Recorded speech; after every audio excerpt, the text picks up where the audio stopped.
welcome everyone to another episode of Let's Learn Yu-Gi-Oh! Sorry for the massive delay on episode 3. It's holiday season, everyone wants the turkey and Black Friday deals, and we did have an episode planned to release during that time. Unfortunately, just had some issues with YouTube, but nonetheless, today we're going to be discussing the card pool of pretty much this past year. And what I mean by that is we're going to be looking at several different deck lists, top 32 and above in the most recent YCSs, which was Costa Rica, Richmond, and Indy. So we're going to be going through all the different decks. Only one of each deck. We're not going to show multiple Unchained or multiple Rescue Ace lists. It's more so um, trying to get a knowledge of the card pool going into an event, which we do have in about 2 weeks for LA regionals. So allow me to introduce my constant co-host Daniel. Daniel, what's up to the Yep. crowd? Hello, everybody. I just a reminder for some of you guys tuning in. I just bought a mic. I hope you like it. Thank you, Daniel. And then we have two guests with us, two homies from locals. We have Brian and Kevin. Brian, say what's up. Hey, what's up, guys? Follow me on YouTube, DarkLaw2400. Yeah! And then lastly, we have Kevin as well with me. Hello, everybody. My name's Kevin. All right, let's jump right in. The first list I have in front of me is Adventure Sprite. And generally, when I think of adventure cards, I don't see synergy with a lot of different things, simply because Enchantress is a 3, Griffin Riders is a 7. I'm like, cool, what can we throw those cards in? And to be quite honest, Sprite was not on my radar for that for a very long time. I did play this deck at the 250th, so I do have an idea of how this end board's going to look and everything, but what's really mind-boggling for me is the lack of 40 cards. We're going and hitting 50 instead. I think lack is the wrong word there, but oh well, we roll with it. Um, but yeah, I just want to get a better understanding of the card pool, especially this Sunfish card. I don't really understand or see the utility for this. I feel like you can definitely boost your consistency with this deck specifically if you cut down like weird non-engine stuff like this, but I do see triple angler and double sunfish, and I just don't see a reason to have something like that, considering we're only playing one sprint anyway. So I guess the only other way we're doing that is with Fateful, but at the same time it's only one Fateful, so I don't know. Let's talk. So I think so. Sunfish has seen earlier in the year with Joshua Schmitz's list where he played Pure Sprite. But another thing that we know about Sunfish when it's destroyed by battle and you just summon more nimble muscles from your deck, right? So I guess the win condition is Mosquito. That is right. This Right, is another right, new deck. Mosquito, right? So the problem with this card originally is you need to have a lot of bodies to just crash into stuff. So the nice thing about Sunfish is that they're gonna take damage for Mosquito, and then you're gonna summon two more dudes, right? So as long as you have enough bodies to kill them with, it just doesn't matter from what I'm seeing. Gotcha. Kevin, you piloted this list, kind of, right? I did, and I played the adventure engine. I had a near 40 deck, but I also didn't have Fenrir's. I also only played 2 angler and 1 swap frog. I didn't feel the need for any more.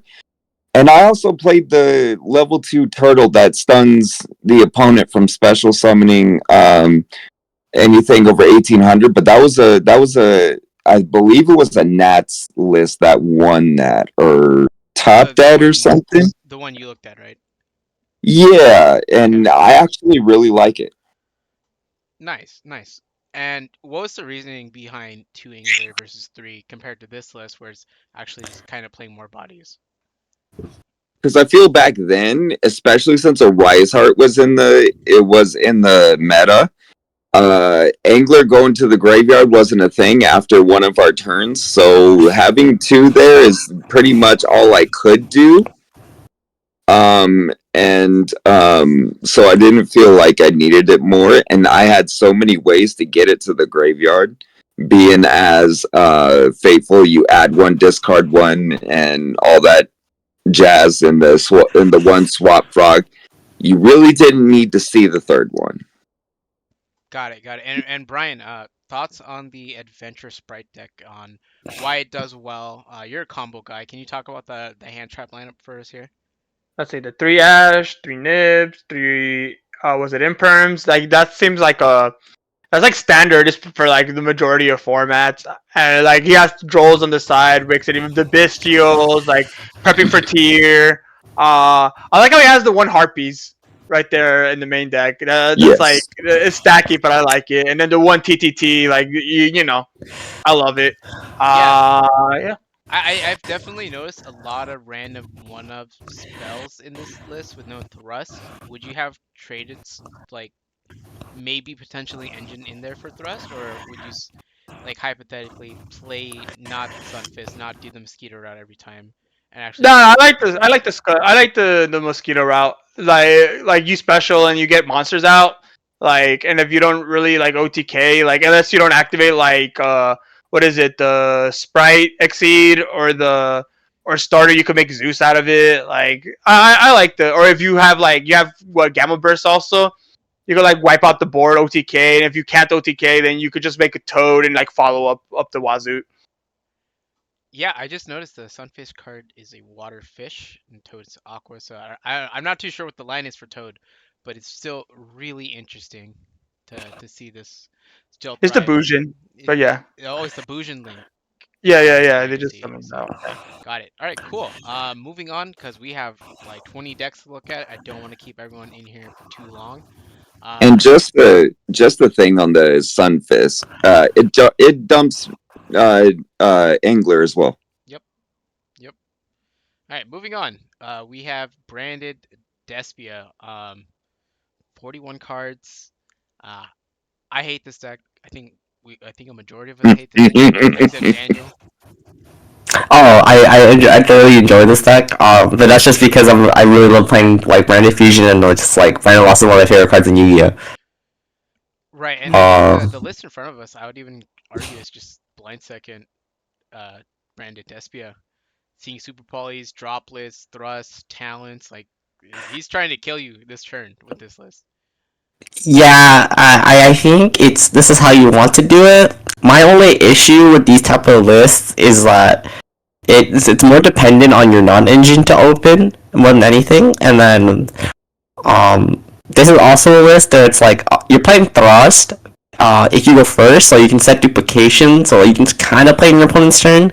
I just feel that when you're doing so, the impact that you get off duplication is not the same as crossout if you play a game one. Um, but I can also understand if like talents is in your deck, then you have a chance to like just look at their hand or like just kind of rip the board apart essentially to kill them.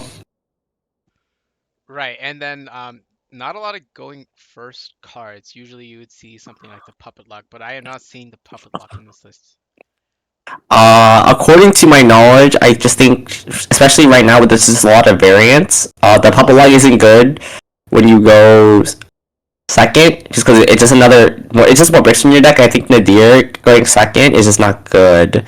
Like I get it if you go first, it's like it should be an auto win because like they ask your brand fusion when Nadir is the whole puppet lock.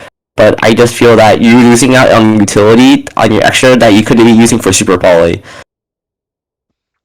Gotcha, So gotcha. that's just my personal like opinion. I like playing more like a patchwork deck with like 3 Lost and like 3 Mercurier, where you're just trying to like find as many ways to play and have a bunch of follow up. And then as long as you don't die, especially when you have an unplayable Chimera, and almost 9 times out of 10 you probably kill them on the crackback. So or even like if you go second, Randall Lost is just really good into trap cards. So it's like I'm just not the way this deck is constructed. Just not a fan. Gotcha. And then if you were to say you're against the blind second branded Despia deck, which I think was the game plan here, given the card pool I'm looking at, what do you stop in this matchup outside of just the obvious Ash branded fusion, right? Like right, so a lot of the times you just want to like ensure that you hit like Alubers or Albazes as much as possible, just because those are the cards that let them start their engine. Um, and it just sucks that sometimes like yeah they have like fusion deployment for Cartesia or like a droplet to like kind of just keep the plays going further. It's also kind of sucks that like Super Poly in the mix too, so you just don't want to like get caught by that card. So yeah, that's all I can say. Just don't play a deck that gets super polyed if you're gonna play if you're gonna run into branded. But yeah, anywho, That next that deck. that makes a lot of sense. Kevin, you consider yourself a more financially conscious player. I would say Brandon's pretty cheap. Why don't you play this deck? It's simply because I don't like branded, and I don't know. Like it's funny because like everything Uphold says I should, like some's telling me I should play branded, but I'm just like I play it and I run it as an engine more than anything. Like when I'm playing Eldritch or something. Even when it first came out, I played a hero version of it, and it was actually kind of fun. But I I'm not a big fan of branded, and I'm a fusion kind of guy. Like fusion is my favorite extra deck card, but I'm just not a fan of branded. Speaking of extra cards, Brian, you're a fusion guy too. Why don't you play Branded? I hate the deck also. Yeah, bro. I'm not. I'm not. I just. I mean, just getting like the puppet lock's so lame, bro. I agree. Like I'm gonna tell you how much I dislike the deck. The previous regional, I cited super ancient organism just because I just don't like the deck. But like, I will admit that it does have a lot of punch. This list is a bit weird. They played 3 prosp. Like you don't really see I don't that. think no. The prosperity was played last year. Was it? Oh, okay then. Yeah. Yeah, this is another thing I want to mention too. Like, I know that prosperity is really good in like you have the list where like you're not playing like patchwork to just draw a bunch of gas and you can just see more cards to play with. But that's kind of like the issue here, right? Like, I would just rather play cards that like let you just keep drawing cards because in the fusion deck, right? Don't you if you see more cards and you get to you have cards to play with, and especially with a bunch of future spells, like don't you just extend just keep going? Yeah, you usually do. Yeah. Yeah, like that's and then the other thing about fusion decks, you need to keep up card advantage. This is a deck where like you fall behind on one branded fusion, you just die. Yeah. And Well, I'm also not a fan of droplet in that deck too. Like right. you discard with was it Lubellion, the fusion Lubellion? Like you like you I feel like you need hand advantage in that deck. You discard with super poly, like You discard with just drop branded opening. branded Yes, opening. Yeah, yes. yeah, yeah. The lack of Like laws, Egypt chain and patchwork is just making my head spin. This is not for me. All right, yeah, all I'm right, not a fan of the droplet. all right, cool. If it's making Daniel's head spin, I'm gonna move on. We have another bestial deck. We have Dragon Link in front of us. I think this is the best combo deck ever made. Truthfully, ever since inception to where it is now, this deck just refuses to die. I wouldn't even call it BA, like how it also refuses to die. This is just Right, battle. right. It's just so good. The end boards could vary between somewhere like Dispatter Savage or like Baron Seals, maybe Borland Pass. The lines are so plentiful, and I think this is the combo deck for anyone who is a skilled pilot in this current format. Um, Daniel, you have some experience with Dragon Link, am I right? Yeah, at some point, this was 2021, I played this with the Striker Dragon, and like one Safer or like a Black Metal or any one card combo, it just was the nuts back then. But now that we have Bystials, it's just interesting because you have cards like Bystial Regain and just draws a bunch of cards. Duelist is just removal in your deck now.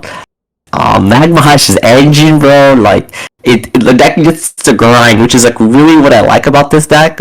My only concern is that like it feels like Gabriel Netz's deck from like a couple months back where he didn't play Beast Game 1, so like he gave up removal, which this deck just dies to like one deck can only be one, bro, which is kind of like lame, but that's something you have to deal with. But otherwise, I think Dragon is always going to be good because it's just a consistent deck. Yeah, no, I agree with you. And I think what's really interesting compared to the Brandon list is the lack of Super Poly, where I feel like Dragon Link benefits a lot of Super Poly sometimes, given the nature of their the monsters they use. Right, right, right. And then anything that's kind of notable. Um, yeah, the one with one chaos base, it's like I think your deck is just a little bit less consistent, but you just play more bestials, right? At this point. Yeah, yeah. When I saw Magnemite go to 1, I was like, oh no, unfortunately, I still have 11 more V-Steel cards. Crazy. Yeah, so yeah, it just didn't matter. Like this deck can't. It refuses to die. But it is what it is. Um, there's one thing I do like about this list, and there's Lancia on the side deck, and then he's just prepped for mirrors and rescues, which is like something very, very apparent. Yeah, and I also noticed since we're technically like in the super heavy combo format, it's still Ash Nibiru Imperm, but I think the lack of Veilers is very telling. Right, especially since the cards are light for Chaos Space or just like the Bestials. I would want to put that somewhere like instead of an Imperm, but that's just personally me. Yeah, no, I understand the difference between the Imperm versus Veiler, and it's simply because cards like Thrust and Talents exist, and I guess this is one way to play around it, or like just setting the Yeah. Imperm somewhere at the end of a turn. I think is also pretty beneficial. I think it would beat Floodgates in that sense, unless it's skill driven, Mhm. but it just kind of folds too. Um, Mhm. but other than that, Kevin, Dragon Link, another budget deck. Why don't you play Dragon Link? I've considered it. I have like every single card, and now that Bestial Lubellion is cheaper now because of the 10 reprint. I've really considered it. I have all these cards. It might be something I look at in the future. Gotcha. What's stopping you now, though? Just out of curiosity. Nothing really stopping me. I'm playing Rescue Ace, and I really love the decks. So that's basically what my focus is on. And like you said, I'm a budget kind of guy, so I'm actually one deck at a time. One deck at a time. I like that philosophy. Brian, how do you deal with the Dragon Link matchup, in your opinion, as a combo in a combo format? How do you deal with Dragon Link? I mean, like for one, they do break. They play a lot of high level monsters. Uh, let's see. You gotta like keep them away from their graveyard. Dimension Shifter, playing your own Bestials works too. Like Nibiru, if they don't have the continuous spell, that card's really good. I think ashing the Dragon's Ravine is like the correct play because they don't have two dumps for free. Uh, Let me see. I mean Lancia. Ironically, he's playing Lancia. Lancia is really good too into that. Yeah, no. So that's like the my basic game plan. For going first, I mean, like depending what deck you play, like you just try to like keep them away from getting the resources, and make them just like make them burn their resources. That's Gotcha. literally like how it would beat it. So it doesn't grind as hard as it used to, is what you're essentially saying. So Yeah, if yeah, you just play properly, hand trap at the right spots, that kind of folds. Interesting. yeah, yeah. It's no longer tidy Dragon Maid Chamber anymore. Like, yeah, no, like this is yeah, it does lose to some stuff now. Gotcha, gotcha. All right, cool. Moving on since we have so many. We have the Bellstar Infernoble Knight, the the most hyped combo deck of the format currently, in my opinion. Right. This looks like Pax list from what I'm seeing. If I recall from his YCS. Um, so I think what's interesting about the combo format in general, especially since the way the format is now, is that the moment draw becomes part of the format, this format is like gets worse from what I remember. Yeah, Like I just I totally see that. For me, if Drill's in the format sucks. usually, right. And then the other thing is that like, okay, there's 12 hand traps in for game one in a 44 card deck. Usually mathematically is like that's like not the greatest, but and then you just what give or take 50% to draw two going second, and then it becomes like a little bit more consistent post side with crows and abuse. So I guess that kind of works out. But the other thing about this deck I want to mention is the amount of engine that you have to play in terms of one-ofs. And it becomes really difficult managing all of those if you just don't know like the whole deck's ins and outs. Yeah, definitely. I like how this is called an Infernoble Knight deck, but all the monsters are like one-ups. Like every single card here is a one-up. Nothing too Right, crazy. right. Yeah, like, but that's the kind of the reason is where like luckily all of them are once per turn. So if you know how to manage them all and keep them in rotation, a deck becomes really strong. But if not, then like the deck will falter, right? Like luckily a card like Connector Dolphin, is like very very crazy when it resolves, and like, everyone has to have a bajillion hand shots for that. Yeah, I feel like with the looking at the hand, kind of crucial in Yu-Gi-Oh now, where it's like anything that touches your hand is pretty toxic in my opinion. So Right, right. I mean, we've seen this in previous formats with like a card like Trapdashi becoming like a game breaking card. I yeah, guess you can say Dolphin is like the next iteration, even though it was printed back then too. got it, got it. Let's switch it up. Brian, how do you Yes. beat Infernal Knight? What do you think is like the optimal time to like Nibiru or um in this case, how do you stop it from popping off? In your opinion, because we do have crazy cards like Isolde. Um, Yeah. I don't know, I feel like Isolde's like bait. Like I think the field spell is like if you could get to the field spell is cracked.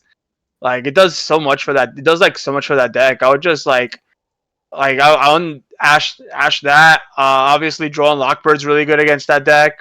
Research a lot. Let's see.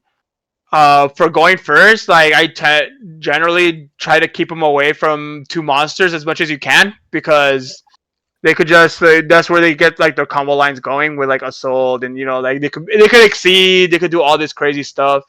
Uh, they do have that new angelic card, the newer one. I forgot what it was called. Is that one that negates like super poly? So like you're gonna have to, but it does automatically negate a spell card or trap, I believe. So Legend. like you could just yeah, okay, and then you could just burn that. But like if you're not careful, that could really screw your day up. But yeah, no, like this is like a solid list. But it's definitely winnable. But it could play through a lot of stuff if you're not prepared for it. Gotcha. Kevin, I have a interesting question for you. Mm-hmm. All right, you ready? Yeah. I don't have one. I'm sorry. I lied. Okay. Oh damn, that's crazy, I man. couldn't think of something. I The couldn't think of something. I'm anticipation. sorry. I'm sorry. Blooper. That's We'll okay. keep it in. Yeah, But Kevin, but I I do. will say I don't like this deck either. But I will say what you were saying about the Aqua Dolphin. Looking at your hand is broken. I apply that to my deck right now. Put it ever since I put talents in there, and if I can look at your hand and not see nib, I'm popping off. So Right, I that's like will. So looking. So I'm agreeing. My input is looking at your hand is broken. Aqua Dolphin's crazy. I just want Phoenix Blade banned, honestly. yeah, that card's really good. That's fair. I was gonna say Banda sold, but like yeah, He sold is the one I would hit from this deck. Look, we've yeah. had this discussion privately off camera. If it didn't get banned in Gokyo, it's not gonna get banned now. You're not Mhm. wrong. Hey, you could say that for Tengi too. You know what? Moving on. I'm gonna ignore that comment. All right, we have Diabellstar Rescue Ace. We just recently went over a Rescue Ace video, so we're not gonna stick around too long for this one, considering what we've done in the previous episode. So we're gonna keep this one a little brief. Compared to the Isolde list, we are currently looking at the Cybers extra deck list instead. Daniel, you've been playing Rescue Ace for what, like 2 weeks now, nonstop. What are Yeah, that's your all give or take. yeah? Yeah. So this is Santori's list, from what I recall. Either he won or top eight, which doesn't really matter too much. He wants to play more of a mid-range game, and then Econs is there to interact going second, so you can dodge a bunch of stuff so cards resolve. And then he's playing 3 Impulse, right, which is for Fire Engine, whatever that card's called. So you can just summon stuff on his opponent's turn. I think that's pretty cool. And then to complement that, right, he's playing Fire Attacker, which makes your impulses like kind of just like phantasmes, where because you're playing so many hand traps both side, it kind of feels like Salmon Great, where like from way back in 2019, where you're just drawing 2 hand traps off a phantasme and then you resolve them both and you just kill them, which I think is really good. Like, and the thing is that with the Cybers engine, like you're able to put up interactions and stuff. My only issue with this version is that um, it feels like the ceiling that you get from this deck doesn't equivalent to something like the Infernoble list that I have found out that just doesn't do super poly. So like it's kind of crazy. Right, and then Kevin, you're playing a list similar to this, right? Why'd you pick um, Rescue Ace as the deck for your the format for yourself? Okay, so Rescue Ace became a love of mine because my whole family were firefighters, so I'm like, I should probably get the deck for lore reasons. And then I started learning it as it became more powerful. It's like, okay, I could actually start winning with this deck. Uh, I am not playing Valor. I'm maining Nibiru. I'm maining Super Poly. I'm not playing the Cybers build. I'm playing more of a peer, like a by itself version, but more of a I'm a hand trap you, try to stun you, and then on my turn, I'm gonna try and get you to hand trap me. Talents, look at your hand, see nip, and then I'm gonna get an access code, turbulence, and then pop off.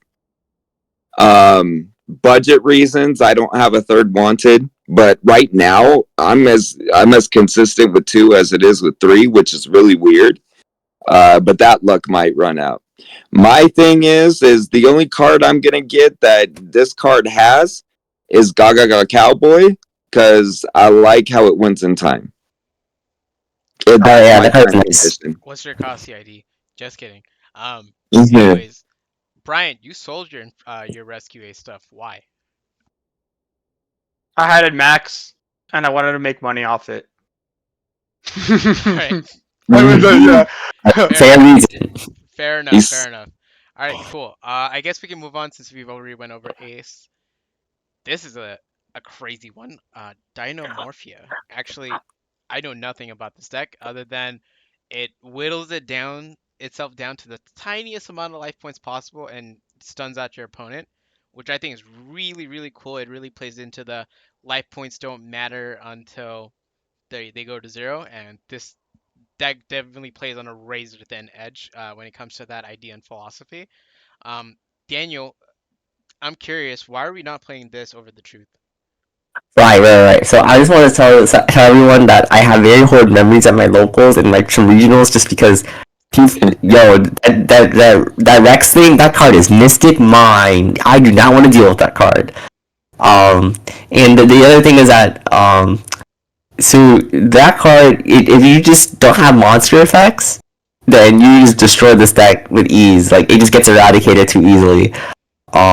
Which is why I like playing Labyrinth, because you can protect yourself from Eradicator, or like for Eradicator them first before you can. The only thing Dynamorphia has that's a little bit more crazy is that fire trap right there. That Oh, uh, Fair Fire. Yeah, Fair Flames. That card is crazy because it once you just reduce your life to like lower than 1,000, then you just board wipe them for free, and it's like kind of like Daruma or like a Heraldiness, where they have to spin back their cards. So it's like non-targeting removal that was like you just get rid of everything. That's like the only unfair thing this deck has over Labyrinth, I think. interesting.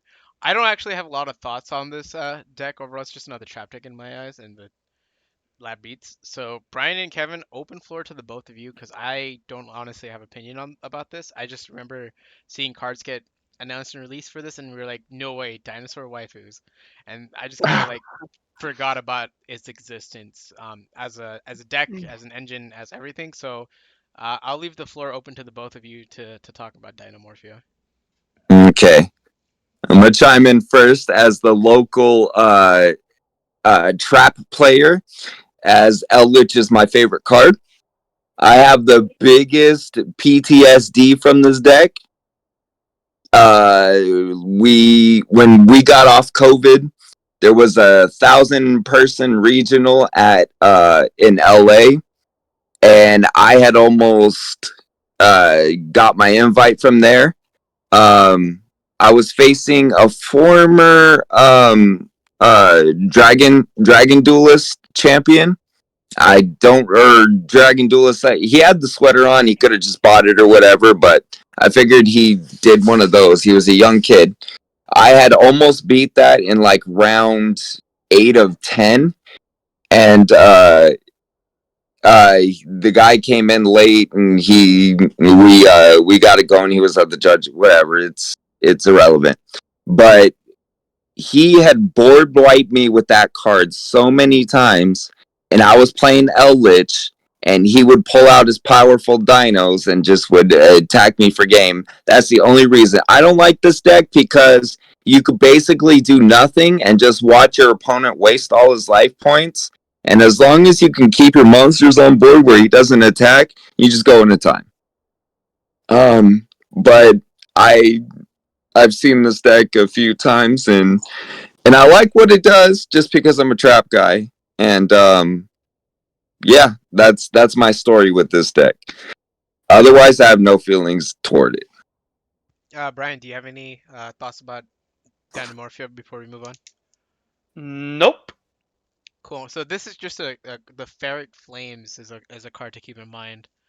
I don't know how you stop this without maining removal. So I feel like the last few lists we've looked at have pretty much no main deck removal except like this. And that's the thing I want to mention too, because a deck like Didomorphia just plays all trap cards and no one's playing spell and trap removal. When you just set 5, you feel so safe playing this deck going into an event because you just never get locked.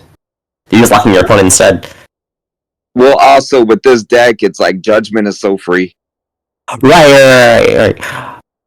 Right, so like I feel like your cards are just going to usually resolve unless they have like Ash.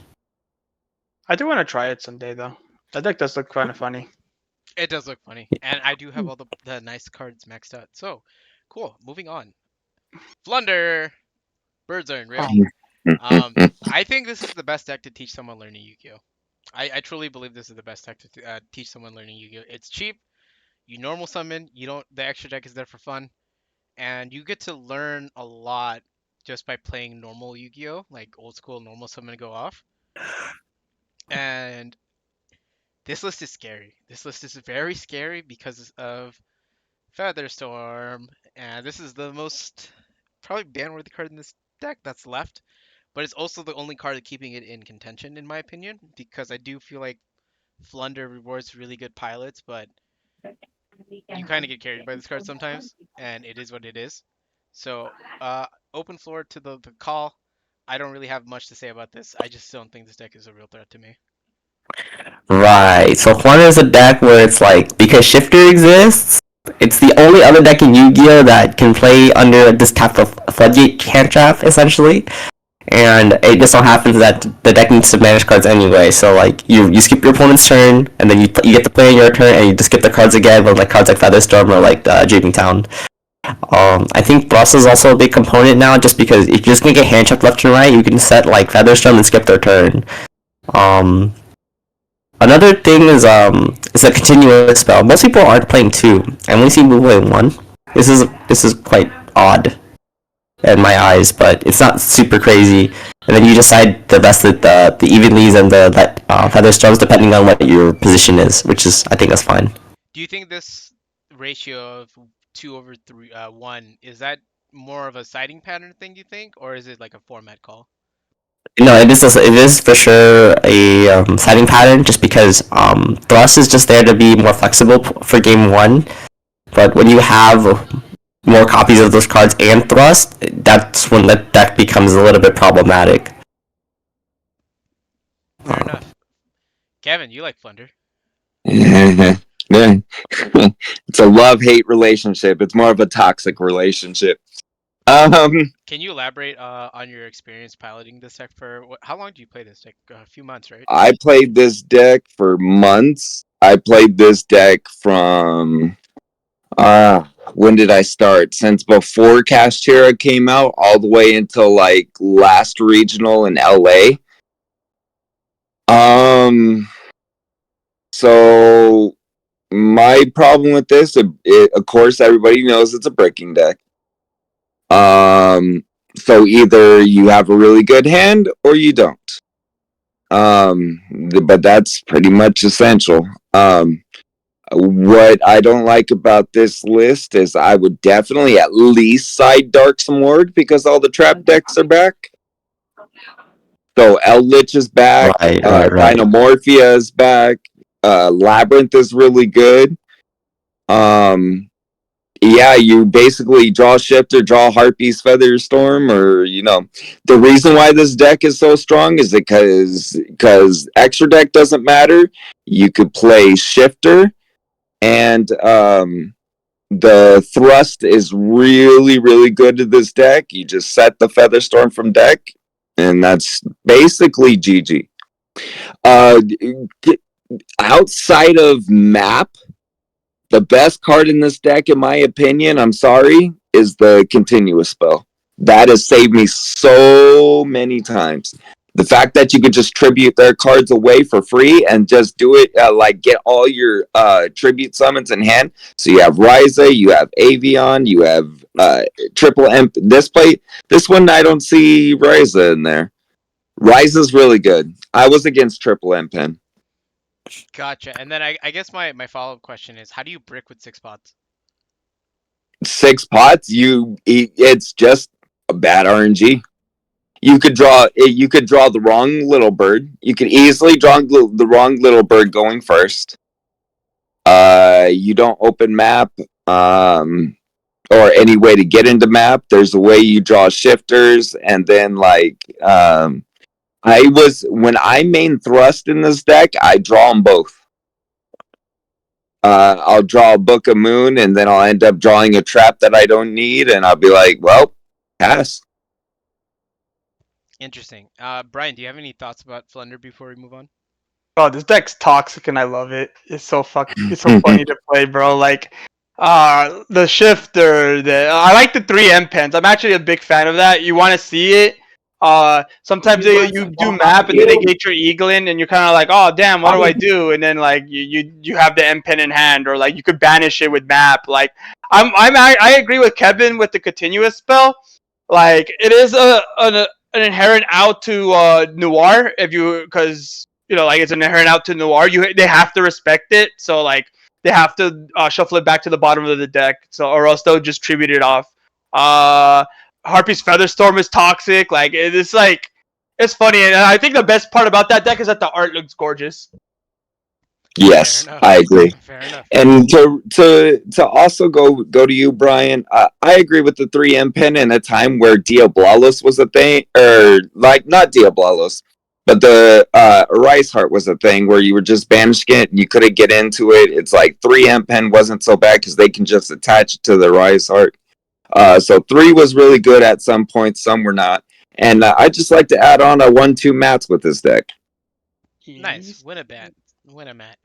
Daniel, we've been awfully quiet for the Flunder section. Right. Like I said, like Flunder's a cool deck where you get to play normal Yu-Gi-Oh, right? And like you have like random auto wins. And luckily, if you're like a veteran, like if you read all these cards, like you're able to like kind of pick apart boards. Book of Moon I think is really good now, just because I think this deck has a really troublesome purely matchup. So like anybody just so happens to double up as like Called by the Grieve, where you lose to like Veiler Imperm, it just sucks that you kind of lose to Ash. Funny enough, I met Daniel for the first time playing this deck at a regional.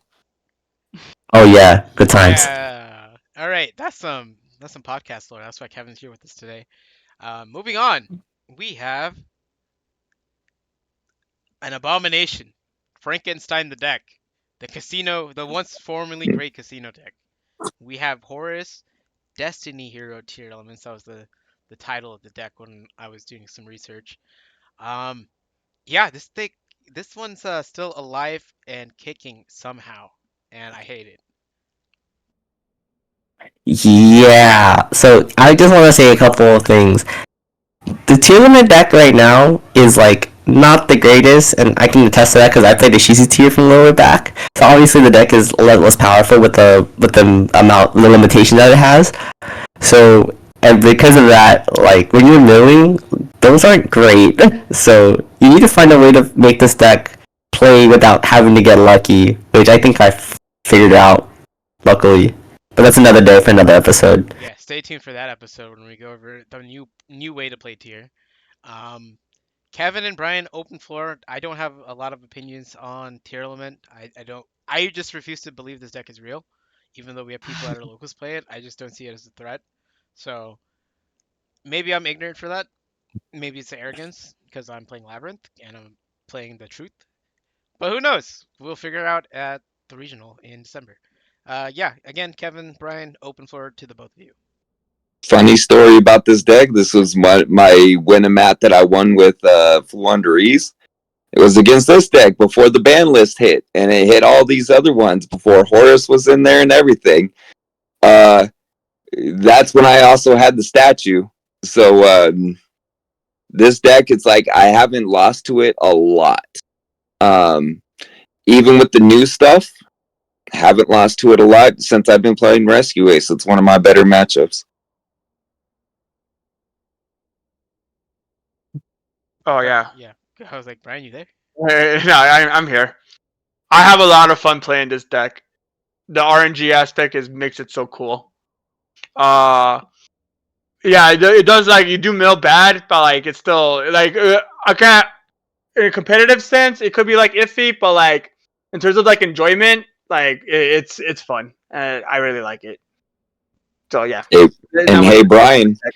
What? it's another fusion deck. It is another fusion deck. You're right.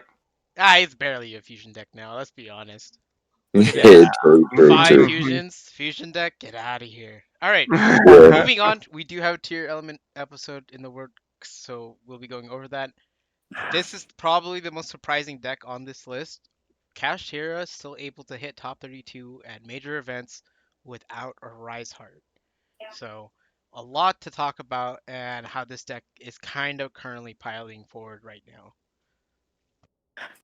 Right. So I believe this was first in the Swiss at Richmond recently. Um, I find some of the one-ups in to be kind of odd, but again, they're like utility pieces in Castillo, so I think that's okay.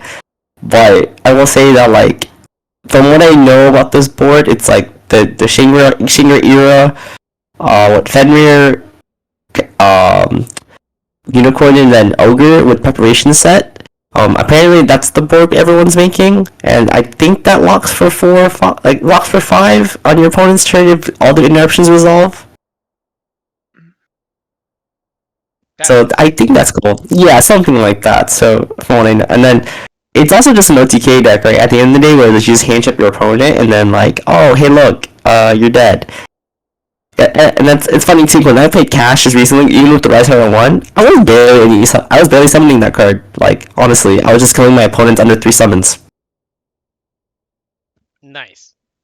I don't have a lot of thoughts. I don't think this is a real deck. I truthfully don't think anyone is piloted well enough in this deck at its current iteration without the Arise Heart to where they'll play it as a control deck when it used to be something much greater. So I don't see this as a threat personally for myself. So open floor to Kevin and Brian. Um,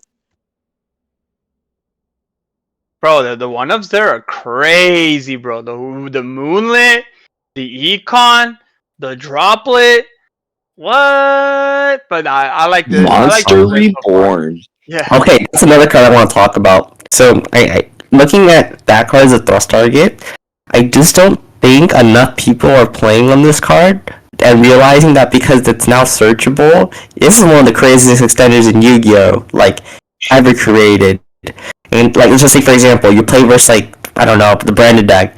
You summon Unicorn, you get Chimera'd, and then you thrust for Monster Boy, and you can still continue playing. That's just crazy to me.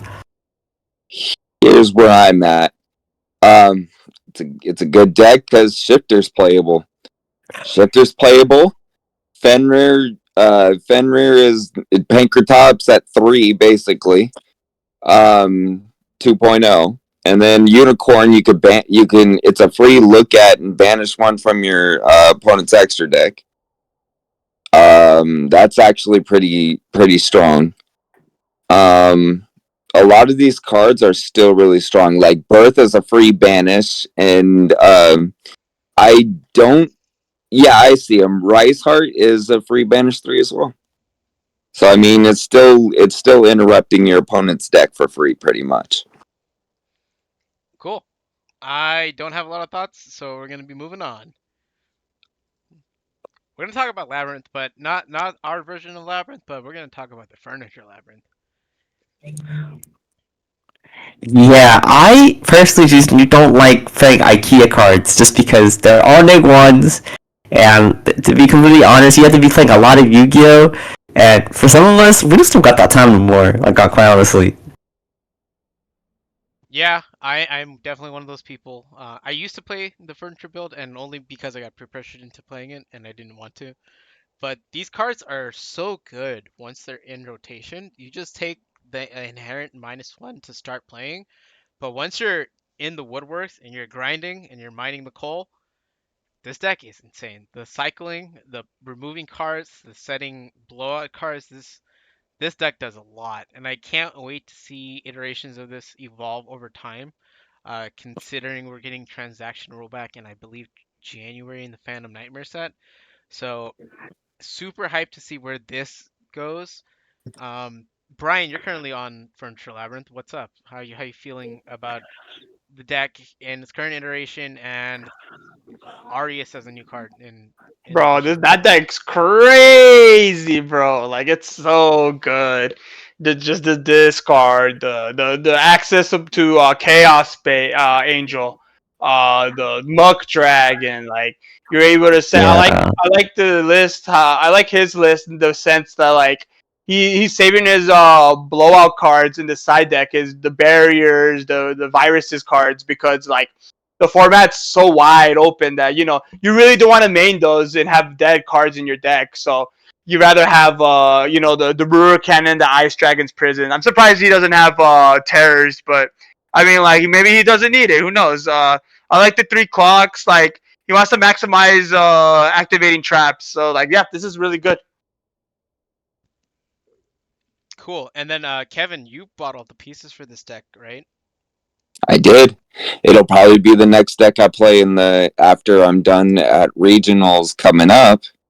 After I'm done with Rescue Ace, depending on how well I do. But I'm gonna play a full trap version.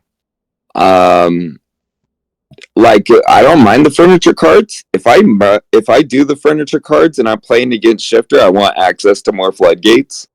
So I would probably side the floodgates. But yeah, I'm gonna play this deck. Oh, here's Not the this beauty, specific version, but more floodgates. bro. Here's the beauty, Floodgates are Kevin. just too good. So yeah, here's the beauty, Kevin. If they activate Shifter, you could chain your stovies and you pitch as cost. So like they're also in Right, the grave. So like essentially dodge Shifter. right. Yeah, so it's really good in that aspect. Speaking of Stovey, I do want to see more in-engine cards that you can play in your deck that let you play on your opponent's turn. Examples other than Torby was like Havness. I think in archetype engine cards to play on your opponent's turn is really interesting, and I would like to see card design move forward in that aspect. Regardless if the deck is going to be combo, control, stun, whatever. I do think it's an interesting concept, and I think Labyrinth is like the only deck right now that's like really plussing off the discards. You can play cards like Backjack, Fenrir's Still Broken, you can change the hand trap lineup, considering there are drolls and No. veilers in the side. So there's a combination of things you can do with this specific list. And compared to the truth list that we have with floodgates and trying to really slow down and control the pace of the game, this version of the list is like, I'm gonna pop off, I'm gonna make sure you get blown out turn two, and then I'm gonna kill you turn three. Right. I do think there's one card that I think right now no one's playing in the TCG, but I know it's playing in OCG for IKEA is Taco Crusader. Mhm. Tackle Crusader. Really?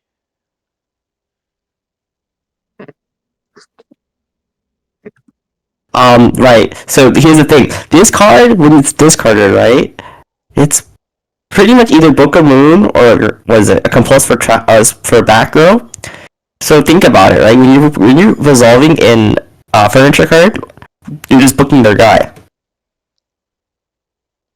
Interesting. Right, but why is it not playing in the TCG just yet? I wonder why. Stay tuned for Labyrinth episode part two. All right. No, maybe. Moving on, since we did have an episode for this, so we're gonna move on from this. We have Makanko, and I want to point out something really interesting now that the sauce has kind of been revealed for this deck, and essentially what this deck is Mosquito from the Adventure Sprite Right, list. It's right, basically accomplishing what Mosquito does, but playing it with Makanko cards because nobody wants to read paragraphs of card text. right. So the nice thing about this deck is that like you're like just like Sprite, you're just throwing as many effects on the board as possible. And when you go second, it doesn't matter how many hand chips they have or how many negates they have. They're just dead. Kevin, Brian, I don't think you've ever talked about this deck. We do have someone in our circle who is unfortunately unable Yeah, to be here today for this episode, but don't worry, we do have a Makanko um, video in the pipeline. It's in our schedule for creating stuff. So I don't want to spend too much time on this, considering we do have a very important guest for that next episode. So stay tuned for that. Um, my my goodness, untargetable is so strong. Right, Some of those cards that make it to where they're not targetable is crazy. right. speaking of Speaking of untargetable, them, I hate the street card so much. This card is absurd as a field spell. right. Mhm. So there's something I want to mention about this field like Shuri is it's like this comparison in 2018 where we all played magical midbreaker field. Mhm. That this field spell straight purely street is exactly just that card, but it's searchable. Yeah. It kind of feels like That's just Union wild. Hanger. It kind of feels like Union Hanger. Right. In a sense, so like it's just you need to stop this card, and if you don't, you're like everyone's just kind of scrambling. There's one thing I do want to say about the purely deck too, and I think this is Crystal Blanc's list, right? Yes, And it is. so I want to talk about the format a little bit because as we'll get into future video, like you play hand for board breakers, he kind of played a mix of both, right? Yeah, And like that's something that like I want to take away from this because like he didn't care about the dice roll, knowing this, and he kind of knew that like purely was not the greatest second to rescue ace if you didn't have the field spell. When you have the field spell and dark roll, it's literally an FTK. Rescuers can't interact unless they have like Ash Blossom or something. yeah. And I guess we can save that deeper discussion of hand traps versus board breakers for another video. But Right. to me, they're essentially both going second cards anyway.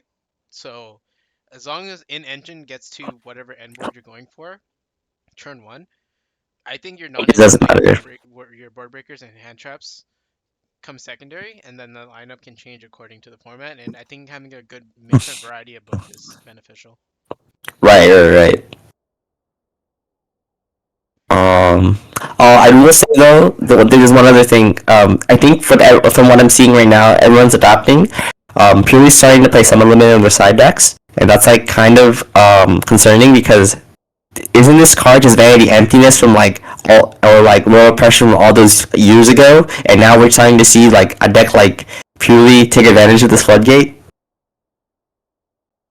Yeah, they're taking full advantage of that floodgate. Right, yeah, yeah, but like that's the other thing, right? We've seen this in other decks before, like Sky Striker, even the Despy deck, where you just play with only 2 summons on your opponent's turn, if not less.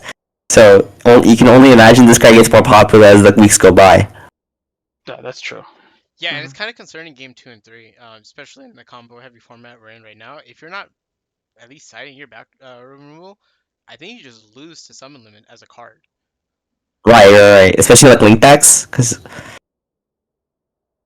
like essentially, because like this not only covers, it literally covers everything, which is like if you don't have removal, like it's over. Yeah, but I think that's it really for purely. What makes it difficult too is that you need removal, and a way to out Noir. So that it's a pain. Yeah, Right. and judging by this person's side deck choices, it looks like he doesn't have an out to Noir. He's not playing a kaiju or anything. Yeah, He he's just could relying. have it. Sorry, go He's ahead. just relying on his non-engine to like kind of play it out a little bit more. From what I'm seeing. So he's also probably like he's probably experienced enough in the mirror where he doesn't need any side deck cards per se. Maybe just summon limit. Hmm. Kevin, you've been awfully quiet about purely. What's up? Well, it's one of the hardest matchups for my deck because everything says target. Stree is really good. Unless I can get into access code, I'm my goose is cooked. It's a good, yeah, it's a good deck. I really Purely is really cool. The craziest part about this deck is notice like none of them are only one of them is once per turn. Us And two. Right, That's right, the right. continuous spell. Black Cat and the continuous spell. Yeah, that's a crazy fact about this deck. Right. The exceeds are not once per turn either. And yeah, as an avid summon limit player, because I play Eldritch and pure Eldritch, summon limit kills a lot of decks. So okay, I agree on that so concept. so curious. If you let let's say hypothetically you're going second into this deck, they're playing their board, they're building it. Where do you stop them? Like, what's the card to stop? Because to Uh, me, like the uh, obvious answer is like just Street, right? Or just my friend Pearly. Ah, No, Try and get rid. it's it kind of just depends, right, on your line of play. A card I like going into this matchup, a lot of people are gonna be playing soon, is Ghost Ogre, because like if you Ghost Ogre in the end phase, they have to attack. They try to attach another Sleepy, and they can only get so much out of it, and then this also makes it so that their thing is targetable to some degree. Um, so like they don't get two draws essentially. Um, I guess you can probably stop them, my friend, but the issue is that they can always play more. I guess you can say if that My I goal, happens. see, I see. my goal is if to not let him summon Noir on my turn and get rid of Stree. Yeah. So like again, like the only cards that I think are good are like the books, right? Or like Lance, where it's if you stop Yeep, like it's like really powerful. Or if you're playing Infernova, you just have cross up for that, just like Pax list. Enemy controller works if you it depending on what turn it is, or what's on the board. Spellbound's really good. Spellbound is a card that's being seen a lot. Yeah, that's another card that like kind of does what the books do, but it does a little bit more into other matchups, which like Flu or like the Chimera decks, which I think is really good. Cool. We Yeah, are working on a purely, whatever episode down the line, but we're not doing that yeah. anytime soon at the moment until we can finalize our guests. But moving on, we have probably one of the more crazier decks on this list. Um, I don't even know what to call it. This is just piles. this is the Bistio Horus deck. I think Cookie played this. Like Kalen Garcia. He played. I think he got top 32 from this test, or he got top 16. Something like that. So this is just a good combo deck in general, where you have these horse cards, you have the resonator cards, and all the like level 8s, level 6s, and you just modulate. And this is also you just try to spam like um, zombie vampire. You kind of just freestyle. Um, Freestyle the deck. Kind of, yeah, right. Because like they're obviously like these boss monsters you're playing like Dispatter Baron.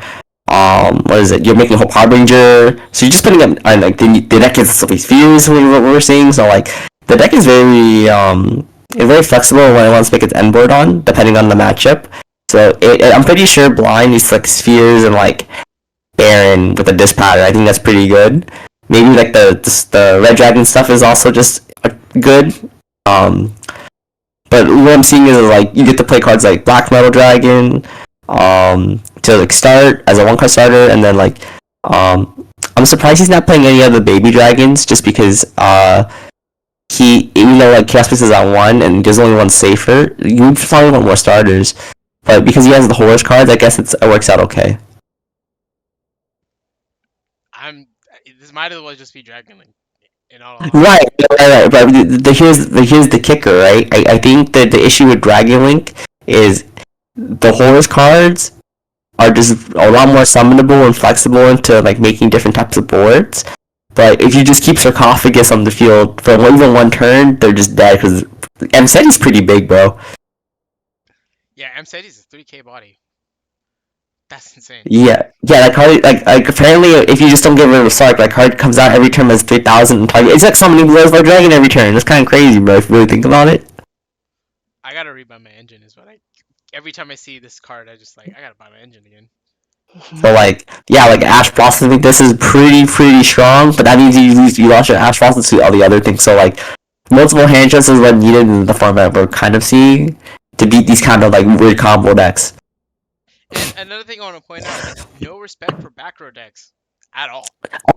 Well, but here's the kicker, right? This guy Cookie, he mean it's Branded Beast, unlike the Dragon Link list we saw. So he respects back row. Just one card. Yeah, but like you know what I mean. Like he can use his engine to beat like the normal traps, but he's using Branded Beast to beat all the floodgates. So I guess that's okay, right? If you really think about it. Yeah, because I think the optimal board going first for this deck is making sure both Regain and Beast are on the field.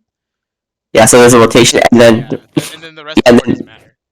yeah, sometimes even like what spheres or like Baron can also deal with like back row too. So like I guess you can say there's multiple ways of removal in his engine, but again, there's no like raw card that says like, oh, I beat all your back row, bro.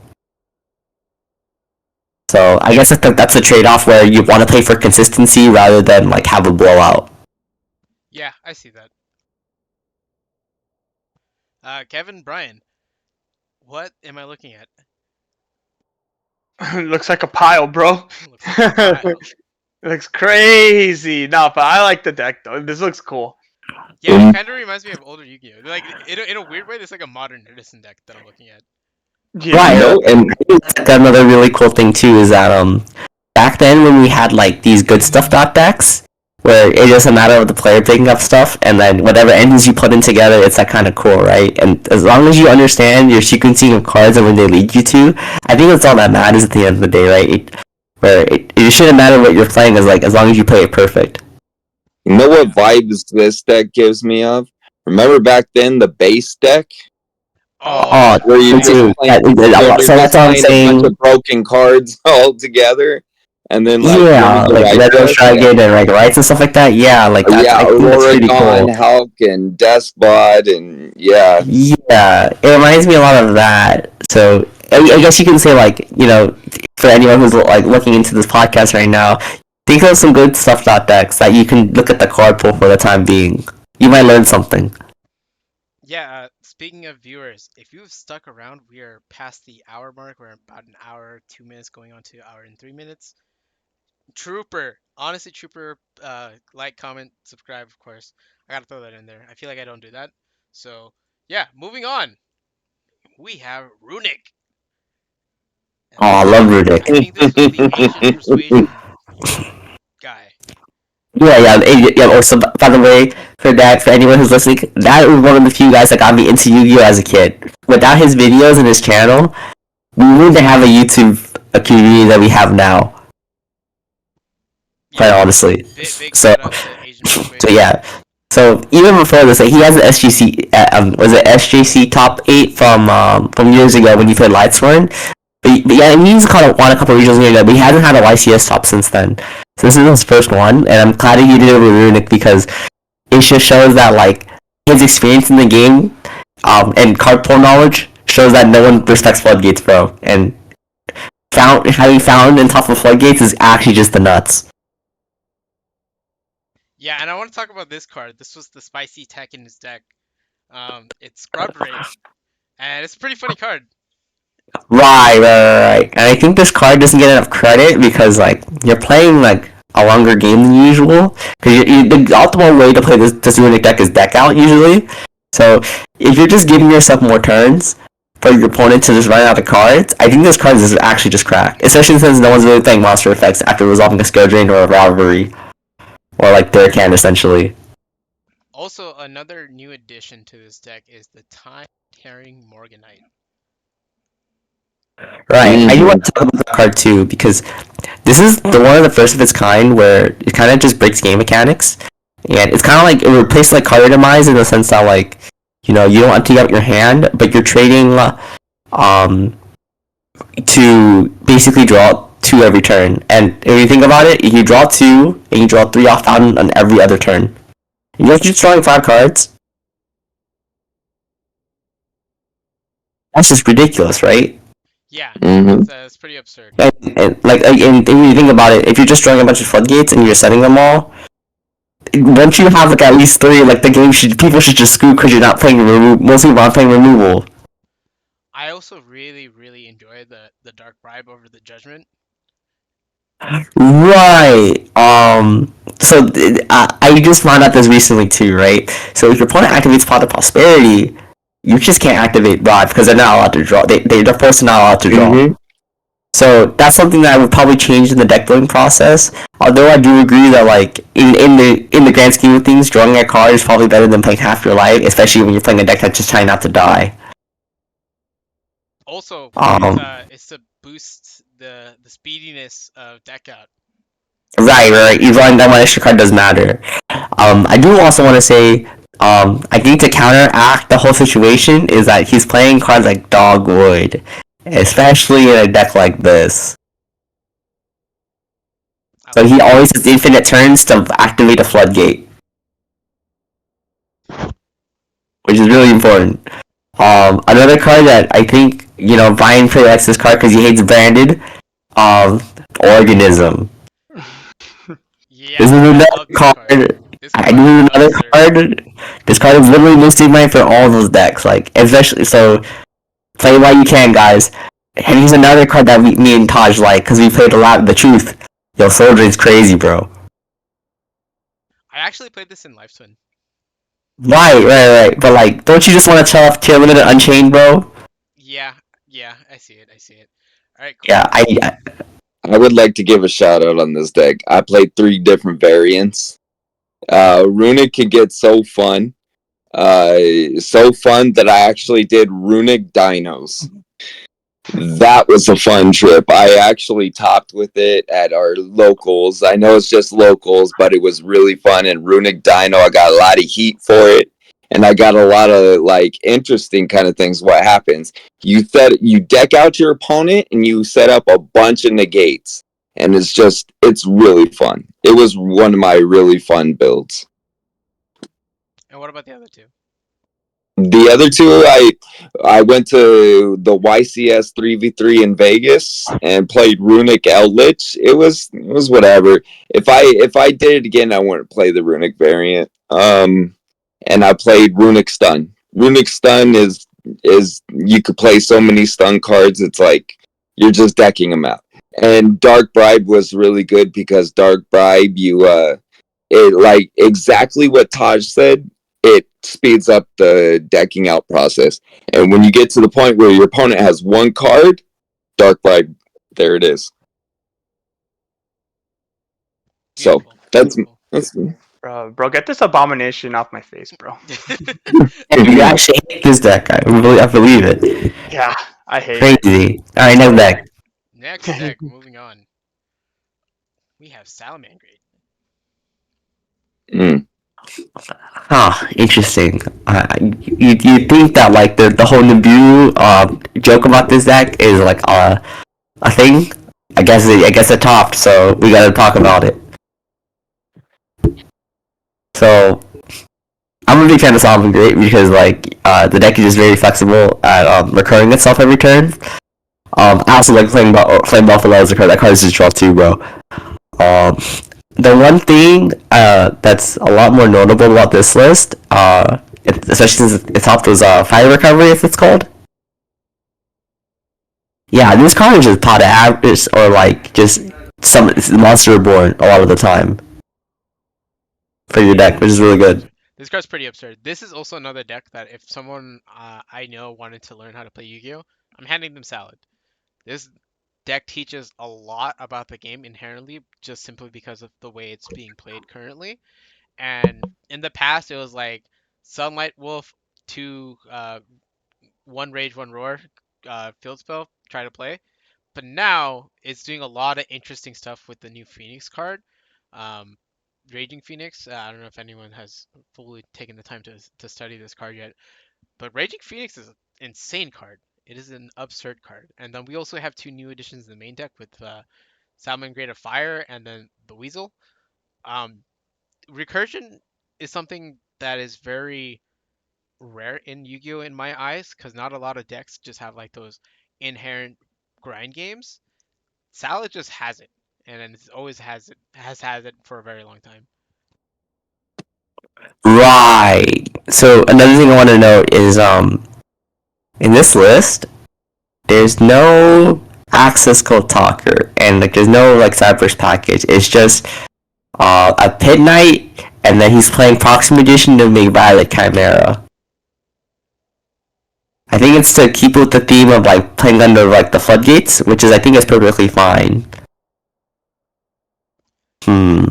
I think it's smart. I think it's genius. Like absolutely. Yeah, it's something that they're doing like the old way of playing Salamangreat, where like instead of playing Fusion of Fire, you just have a way to Proxy Magician it through Engine. I think that's cool. There's one thing that I don't like about this deck, just because I played Salamangreat for quite some time. It's like I'm a big fan of making Dweller, like even just blind. And because you're playing more of like the floodgate variant with like Salamangreat of Fire, you can't just summon these like this crazy boss monster, and you have to sacrifice it by summoning your Link 4, which gets you both traps maybe, and setting a flood. So I guess that kind of works out, but I just like the idea of like blowing out my opponent, like not letting them play under like weird circumstances. Yeah, absolutely. Um, I don't actually right. have anything else to say about Salad. Brian, Kevin, do you guys have any thoughts? Nope. It's been around for way too long. Salad. Honestly, it's just like if you've been playing the game consistently for the past few years, you know what the salad cards kind of already do. That's kind of why I'm like not seeing it as a real problem.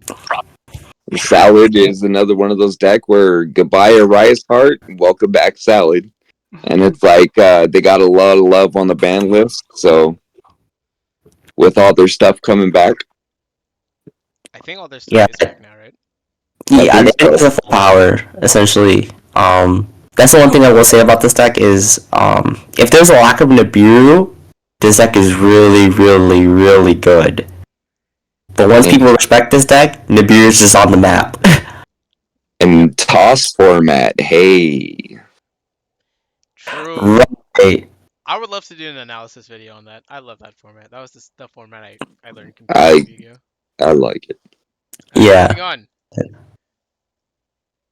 It looks like another pile deck to me, but this is clearly Scareclaw Manadium. Right.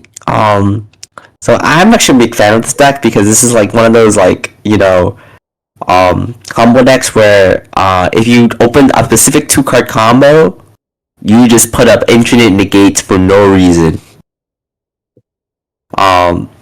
I do. The only thing I don't like about this deck, personally, from when I played Medium, is sometimes in your sequencing process, you kind of just have to like play these awkward hands out, and if you just don't know the deck well enough, then you're gonna be stuck, especially when you get hand trapped.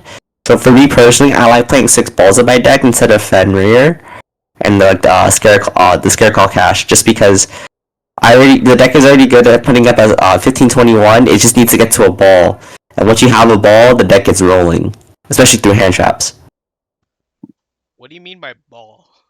So like cards like Meek, right? Like Meek, right? So like I like playing Torrid in my deck. It says it's a 3 because that my issue with the Manadium deck in general is if you want to play through like Ash Blossom, you need to play 3 more Torrids in your deck so you can summon it first, and then when you have a Meek, then you can just keep playing.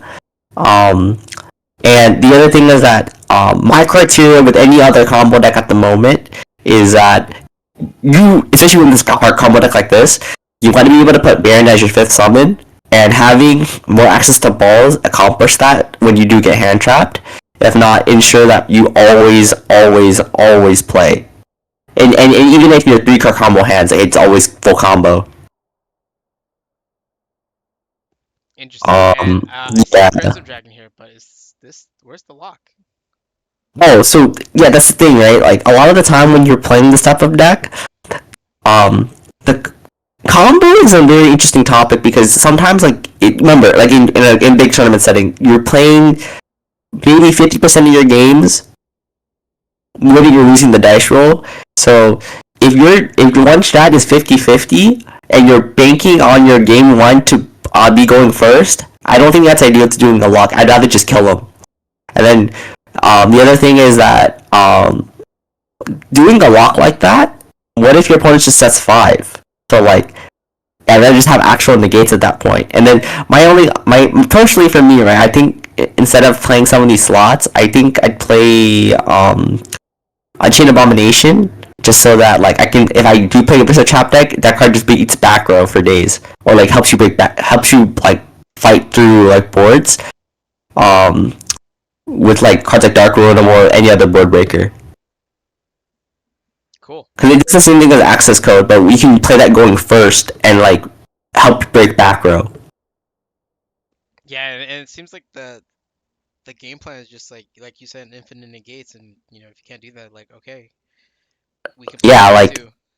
Yeah, we can play the control game, and that's something I want to mention too. Is like when I played Dragon Link sometime a year ago, I think I played a 3v3, and what ended up happening is that we were playing the old Vegas deck in 2021. So long story short, we played Abomination in our deck, and that was one of the best reasons to play Dragon Link, because you just dark roll your opponent, summon Abomination on your end board, and just they just are in a grind game. We're just you just pop cards for free. So, and it's also just 3,000, which is really huge, and it's also really easy to summon as well, unlike some other things. But yeah, I would change up this extra deck just because I know that this is more or less Patrick's deck when he played anti-droll with Spell Canceller. But that's just my personal preference. But I will say that having Spell Canceller does help beat Dark Lord when you can't get to the counter trap, or when you do get drolled. Interesting. Brian and Kevin, you guys have been quiet for a little bit. What's up, guys? Are you guys still with us? Yeah. Yeah. So with this deck, when I won the second when I won with the Flunder. I lost against this deck. I Featherstormed them, and the one thing for you guys to know, you can still end on the board with Chaos Angel and Baron and everything else. It's like they didn't need to activate any monster effects, which was nuts. Right, that's the other thing too, right? Yo, Visas Astrolog is crazy. That card is just ABC Dragon Buster, and it's just so free. Instead of 3 materials, it's just 2 materials, bro. Their spells, their banished from grave effects is crazy too. Yeah, that's another thing I want to mention.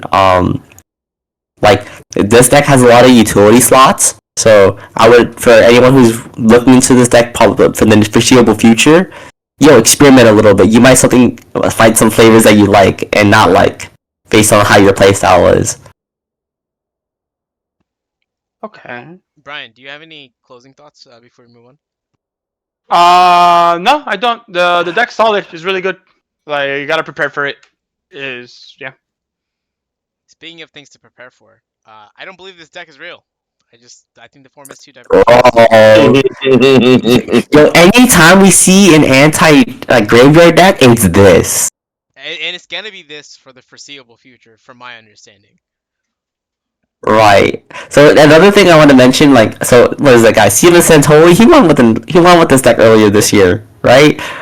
And this is one of those decks where it's you're not prepared to resolve a Martha. Oh my god, you will get cooked. What is it? Some of these Exosister monsters, the floodgates are removal. And then it gets to play some weird cards, like those in a match, or I don't know, game deck evenly. Which is kind of interesting. Also, I really do enjoy the spirit package just because they're just extenders. Right? Generic cards. I really like that. I think it's because of Shifter, but that's just me. Right. But I'm saying it is another Shifter deck that you have to worry about, and that's another thing about Shifter decks, right? If a deck is able to play Shifter, then the deck should be ideally good in some cases. Because like this deck does need a turn to set up. So and he wants to go first. So like having like that turn skip, but being able to play under macro is like really crazy. I think one other thing that's like kind of stood out too is there's one anti spell randomly in the side deck, Yeah, I noticed that too. and like I'm just like I don't know if this guy was like prepared for this and he decided not to go to the match when he went first, but like that's kind of saucy. I like that because especially since this deck does Lucid Dark Roar a lot. Not only is the shifter really good, but in a format where a lot of graveyard effects go off, this deck pops off of that. So Right, like the anti-graveyard deck. Like you have to you'd have board wipes with this deck for the most part. this deck is basically Abyss Dweller. Yeah, dude, Here it's crazy. and Necro Valley in a way. Like Yeah. it's crazy. Yeah. And So they Thrust maximizes the trap cards like so much too. Oh Okay. yeah, Thrust that's is another great. thing. It just so happens to get to like engine cards that you do get hand trapped, and that's like kind of important. Yeah, you get your Valis, and then like on your next turn, you could just summon both of them, and there you go, full combo. Right. This is a quick play, right? No, it's a Valis. Pax is a quick play, yeah. So you can't Okay. search it, but the trap cards are searchable with Thrust, and that's just Okay. I think that's good. Yeah. Yeah. Cool. Moving on. We have Sprite Brigade. Right. So this is what I hate this deck, but I hate it for good reason. Like, so for anyone who's played like good Yu-Gi-Oh for quite some time, and this is like another example of a good stuffed out deck, it's really hard to hand trap these decks. It's really hard. Yeah, one is not enough. You need two. Yeah, but then you must always have two, but sometimes you must also resolve two under the right circumstances. Because like if you just hand trap like in the wrong spot, you're just still gonna get cooked because like that was the wrong thing and he still full comboed you. Yeah, and it's one of those decks where it's like, cool.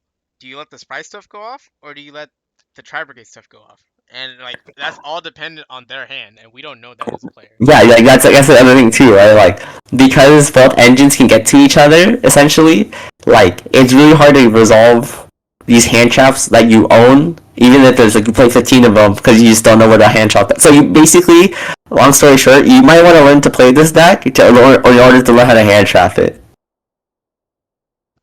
I also That's how difficult this deck is. I love this inclusion of Beaver and Angler because we saw that in the Sprite deck. But the cool thing is Beaver's a beast.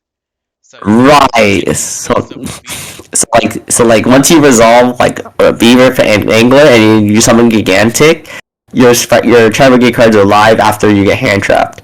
What is it, Karis, that lets you special summon a level 4 or lower beast? No, Karis is the pitch to special summon himself. It's one of them that lets you special summon a level 4 or lower beast, and you can do that with Oh, you know, I just noticed there's no Tenki in this deck. Tanky. Yeah, Tenki. Yeah, Like, you're not playing Fractal. yeah, you're not. Fractal. Yeah. It's Fractal. You're right, and it's a level 4. Okay, that's why it's not being played in here. Not Okay. to play Fractal. I thought it was. Yeah, I think it was good. I think to not play Fractal is kind of like out of the ordinary because like there's a lot more slots you have to keep for engine, and especially since this deck wants to play like hand traps, right? But we're also seeing that he's on road breakers. Yeah, fair enough. So, I also really like this edition of the Blackwing card. This is so spicy. Funny and it's extenders. Mm-hmm.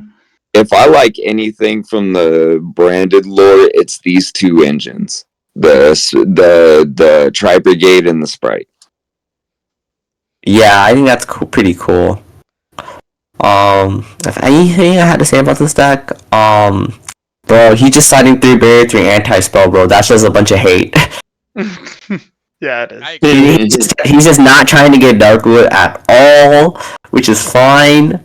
And then he cites more thrusts, or like going second. He just wants to. He knows that his deck is able to get negated anyway. So being able to just one of the bodies there that you just kill him. And this is the mosquito deck, right? It is. Yeah, it is. You got variety with this list. Yeah, and that's something that Fun. I will say though, from my friends who have played this list before, they say it's really difficult because like the restrictions that you have on this list is just outrageous. So you just can't misplay at all. Yeah, this is definitely one of those pilot dependent decks. It's probably why it's like the one of a kind for this year, I believe. Yeah, But yeah, no, this list is definitely interesting. Definitely a powerhouse. right. So yeah, please prepare for this. Like it's rogue, but like it's really good rogue. Yeah, don't sleep on this one. Again, if you're still here, hour and 25 minutes have passed. You're a trooper. Like, comment, subscribe, tell your friends. Kevin and Brian, we're awfully quiet. What's going on, guys? Well, I said what I wanted to say about this deck. That deck's pretty cool. I like it. Cool. Moving on. We're almost done, guys. Just bear with us. Now we have another true abomination of a deck, the Synchro Pile. Right. So this deck made top eight at Costa Rica. Yeah, I get it. Like, it's not like we won't consider it real ICS, but it did place top eight, so we should cover it. What I'm seeing is that this is the Samurai Engine is another way to get to Baron. So if you do that first, I think that's pretty good, right? And then you just let your Silver cards go through. Sword Soul Tenyi Gumbo Pot. Yeah, another thing I want to mention is that if I recall from like other videos is the Samurai Engine is also a way to get to Danglong. Oh, that's cool. Yeah, so Forgot that's this another card thing. So exists. that's another thing I want to mention about this deck too is that because you get to play like this 9 pillars counter trap, you get to beat cards like Dark Lord, Evenly Match. So you're basically adding on 2 Omni gates with follow up. That's true, yeah. Yeah, so This, yeah, this is the love and hate thing about Yu-Gi-Oh! Because even though you think certain cards won't see play anymore, for example, the super heavy samurai cards, here we still are dealing with super heavy samurai cards. yeah, right. We thought these cards were dead because they hit what's that card? The Link one. But like, Scarecrow. yeah, Scarecrow, right? But like, I think this engine is probably something you probably keep in your back pocket, just so that whenever you want to put up a negate, as bad as your fifth, this is it. I think this is the Coat Master for the super heavy Right. samurai But players. like that's the nice thing about this deck, where like you get to put up multiple interruptions. I think that's what matters. This feels like a Master Duel deck list. It really It does, does. but I feel like because it was played in like a region like Latin America, everyone was thrown off guard. That's true, yeah. Cool. So this is one of those decks. Yeah, continue. Moving on, we have a plant deck, the European Kryptonite. Oh God, bro, can we talk like this? Rika is something I want to tell everyone. Please, we need to read these cards. We really need to read these cards. I swear. Yeah, I swear, dude. I had a friend who made top 8 at a Vegas regional earlier this year because like no one read his cards. Francesco Burr, bro. But really, dude, what is it? Con? The field spell? All that card is literally just Layer of Darkness, bro. Like, it's your whole deck into Infernoid. Like, that's just not okay. Oh yeah. It's a lighter version of Lair of No, Darkness. like, here's the kicker, right? You're just not playing bricks. Yeah. There's way less bricks, and like, I think that's a little bit more the reason why to play the deck, where if you're just tripping your opponent's cards, even if they're unaffected, like, isn't that just free? Yeah, generally. Yeah. Yeah, so please, for the sake, yeah, I would, we probably want to do an episode on this in the future, just because everyone should learn how to read these cards in the TCG, like, please do. Okay, well, speaking of reading cards, which cards should we look at? Concon's an obvious one, but Concon's an obvious one, I would want to look at Petal. Because I read that card a lot, and like, that card is, from what I know, it's like, that card is the deck's recursion too. So, I think another card that I think people should look into is Rove's Jasmine. Yes. I agree. Because this is a card in Yu-Gi-Oh! Where if you read like anything that summons from deck, this does the exact same thing, but this is for any plant monster. That's just outrageous. Let's see. Uh, Kriston Halqifibrax. Summon Sork. This card. Huh. I see So the is this I see the line. you see a trend here, right? Do you think this card possibly, if this gets banned, is the death of Rika?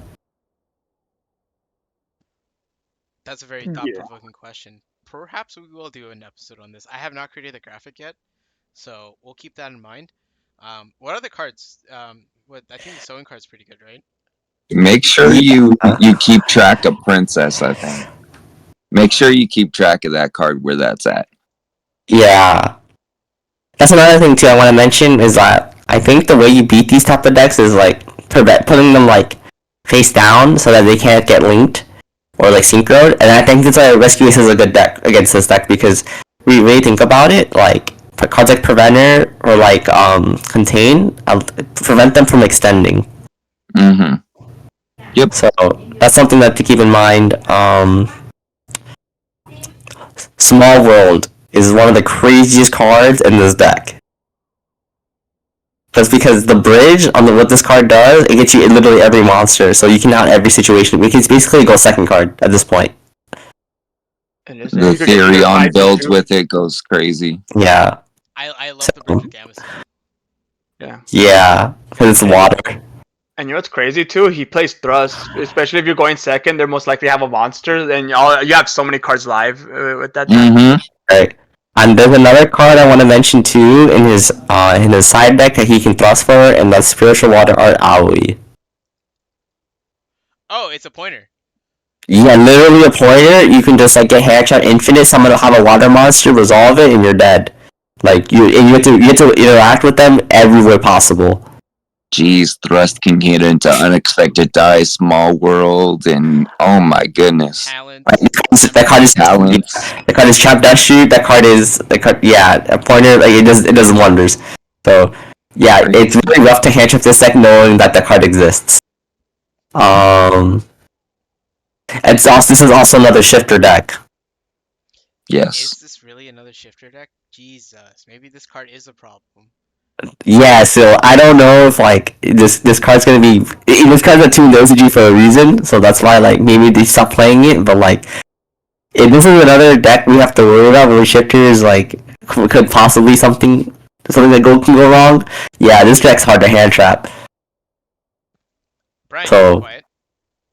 Yeah, I mean, like, the deck's been around for so long, bro, and it's still like doing well. It's crazy, bro. It's a Yeah. good deck, bro. It's Yeah. such a good deck. The fact that it can easily dodge Nibiru too is crazy. Yeah, such that's a high another, card yeah. count. Sorry. Yeah, but like that's another thing I want to mention too. Like sometimes these ratios for all these one-ups that he's playing probably make sense just so that it's a higher deck count. I don't know how I played Ace where it's like 45 cards. I just don't want to see these one-ups. That's fair. I can also Right. see the siding pattern a little bit, or it's like depending on if you're going first or second, you're just like Pank or Rose Whip to replace the Gamma Seal. I see that line. Yeah, so that's cool. Other than that, I think that's it for Rika. Like, Moving on then. Unchained. oh man, Uh, man, so I know that we see this deck a lot in like the tournament circuit, especially with like some of the best players in the market, like Jesse Cotton and maybe even Pac to some extent. But this deck is really hard to play at a very high level, even though like the combo that you start off with is very very simple. Let me guess. Oh. Normal summon tour guide. That's literally everything. I hate this deck so much. How do you feel?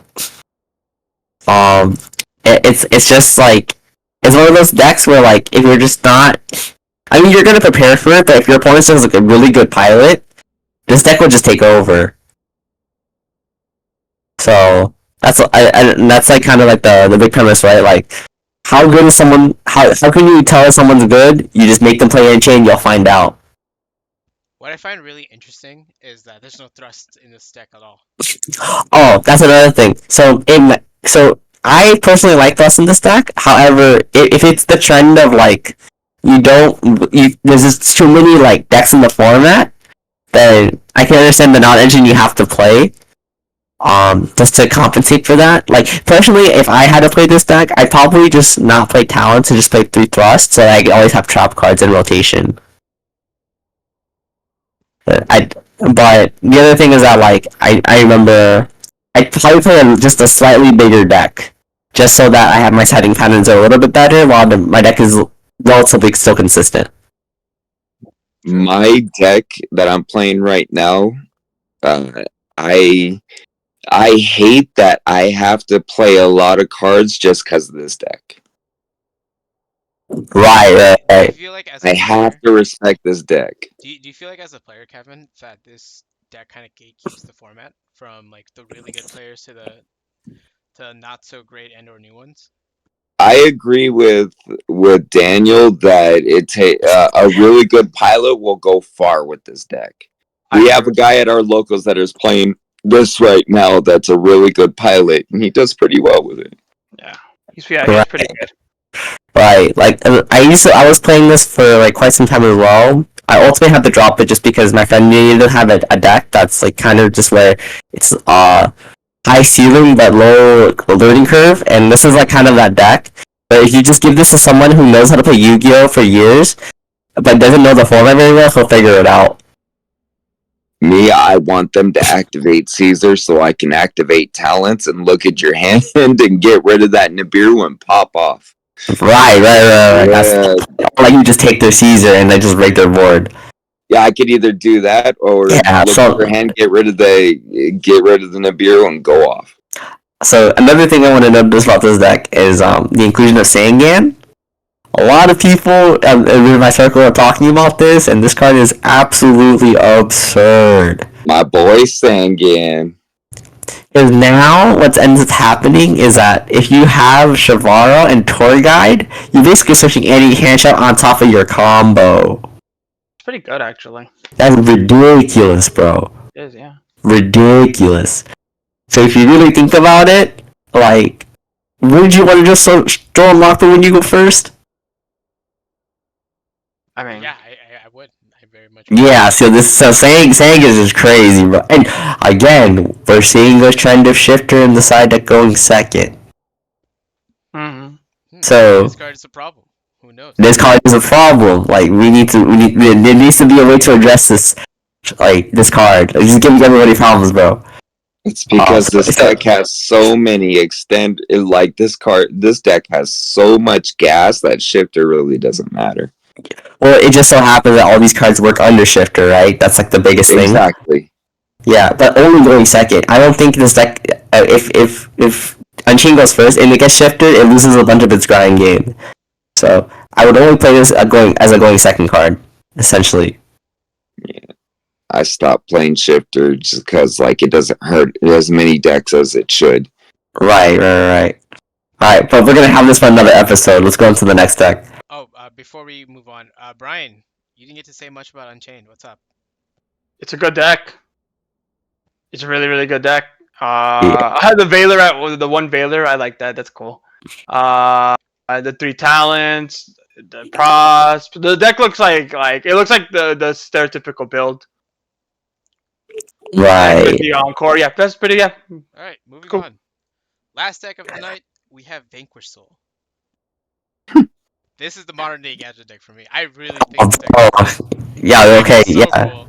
The deck is fun. I want to tell everyone, yo, Raisin is crazy. Raisin is crazy. Like, you're searching cards every turn, and you get to bounce it back? Bro, this feels like Cosmo all over again. I like this deck. This deck is cool. Yeah, I do. There's one thing I really like about the deck, or just the deck in general, is that the non-engine that you play is based on your deck building synergies. So like, obviously we see Fenrir, and that can search an Earth or Fire, which in this case is Ice Heart. This guy is also playing Crow, which is another big theme in the format that we're seeing, that it just hits everything. It just so happens to be a dark. And then he's playing more Durandals because like he knows he's gonna lose the roll. So like Searching Raisin, more copies of Raisin is just cracked. Um, and another big thing a deck like this gets to do, unlike the other decks in the format, is it gets them in the floodgate, and there can only be one against like Unchained. Really, really good. It really is. Yeah. I'm gonna play Or this deck. Pearly, or Pearly. Like I can name a bunch, or the Inferno deck, right? I can name a bunch more, but like all the mono type decks, it just gets destroyed by this card. I love this deck. Uh, This deck is cool. I like It this deck. I like what it's about. I like the whole like fighting game kind of situation it is, and it's very cool. bro. Speaking of fighting games, the new level 5 guy, oh that guy just burns you, bro. Hmm. Or right, or like, what's that? The level 6 guy, like that guy also just again it just burns, right? Like yeah, it's you, so 15. you basically like you get to play like block for a couple of turns, and then like when the timer runs out, oh boom, we're back in life. This deck gives you Mech Knight stuff where you like Yeah, it blows out cards in your column, and it's like crazy. You know what thing I do like about this deck is the utility with the like the two hand traps, Ash and Crow, with the types of the Vanquish Souls. I like the double like it has like two purposes. You know, that's pretty cool. Like if you have a dark, you could draw a card, like, or the rosin, like blow up a column. Like I like those utility stuff like that. Hmm. Pretty cool. Yeah, definitely. I think this is probably one of the cooler decks in the format. If you're styling on people with this deck, kudos to you. You have my full respect. I want to play this. I see Zoo cards in this extra deck, and I'm like, I am interested. And then I saw the this is newcomer another icon, deck with Shifter. and this is another deck with shifters. So maybe it's the problem. All right, if you made it this far, we are crossing the hour and 41-minute mark, going into 42 mark. Thank you guys for sitting with us today for our masterclass with our panel. Uh, Thank you guys again. Like, comment, subscribe, and tune in for whenever we do another episode for Let's Learn Some Yu-Gi-Oh! All right, take care.